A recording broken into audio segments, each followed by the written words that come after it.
Hello everyone, and this is BioPhoenix here, and welcome back to another random ass anime review.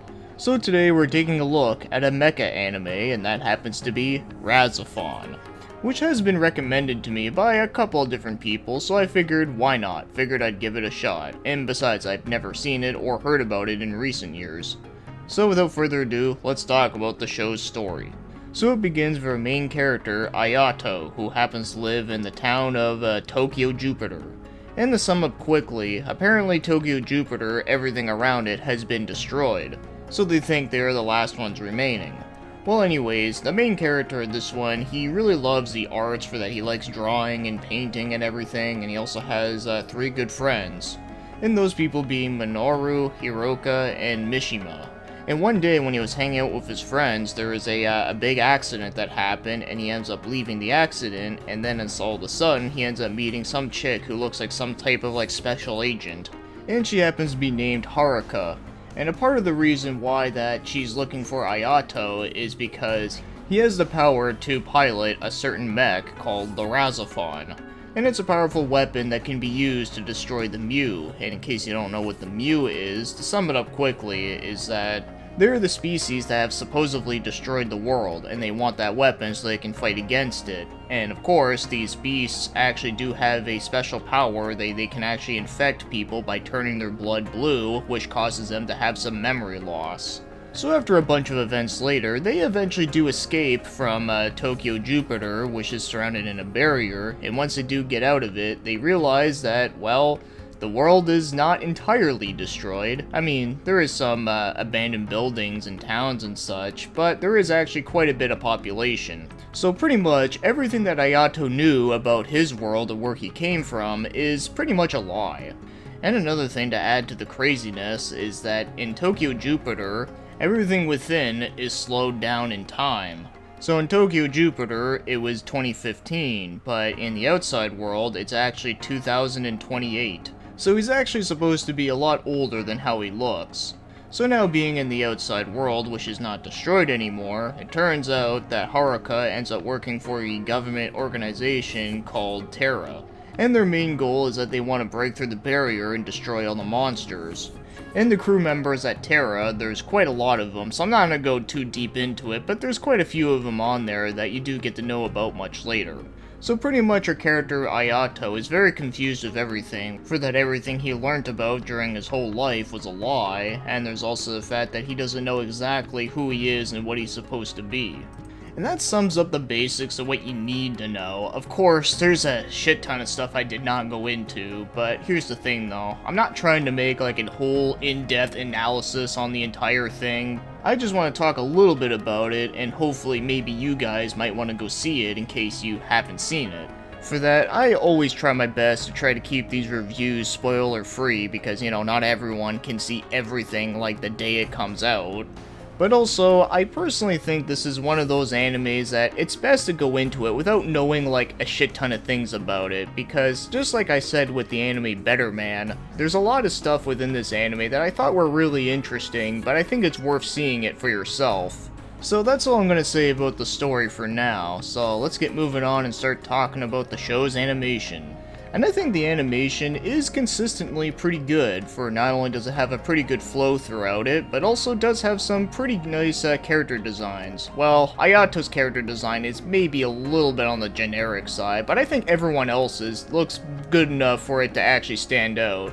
And the mech designs in this one are also pretty cool looking as well, for that I really do like the whole aspect of having the wings on their head. And the overall art style is pretty nice, and thankfully it does not use any cheap, low-budget 3D effects that look shitty. So it captures the good side of the early 2000 aesthetics.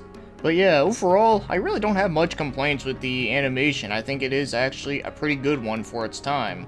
So now, as for the show's music, the music in this one is pretty good and is very fitting. In fact, there's actually one song I do like throughout the series that sounds very mysterious sounding, which does get pretty intense. And also the more chill and relaxing type songs are very nice too. Although they may not be the most memorable type of background music, but they do fit the show really well, so it's not a bad thing.